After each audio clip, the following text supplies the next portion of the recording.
আসসালামু আলাইকুম। সবাই কেমন আছেন? আশা করি সবাই ভালো আছেন। এটা হচ্ছে বাহারান, আমার দোকান, আমার মালিকের দোকান।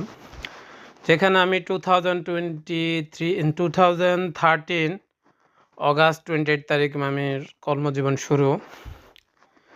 সেই থেকে এই পর্যন্ত আজ পর্যন্ত আপনার দোয়ায়, আল্লাহর রহমতে একই জায়গায় একই অবস্থানে আছি, কর্মস্থলে আছি। এর মাঝে জীবন থেকে কত কিছু হারিয়ে গেল, কতগুলা দিন, কতগুলো সুন্দর মুহূর্ত হারিয়ে গেল।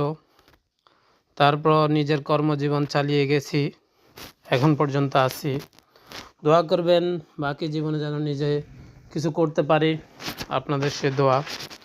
আর যারা বিদেশে আসতে চাচ্ছেন তাদের উদ্দেশ্যে আমার একটাই কথা, বিদেশে না এসে যদি ঘরে বসে দেশে থাকে মা বাবার কাছে, ফ্যামিলির কাছে থেকে যদি কিছু করতে পারেন আমার মনে হয় এটাই ভালো।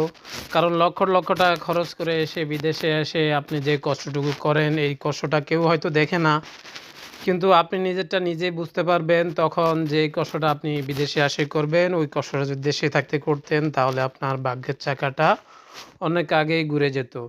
তারপরেও সবাইকে বলতেছি বিদেশে আসার চেয়ে দেশে থাকাটা অনেক ভালো। দেশে কিছু করেন, দেশে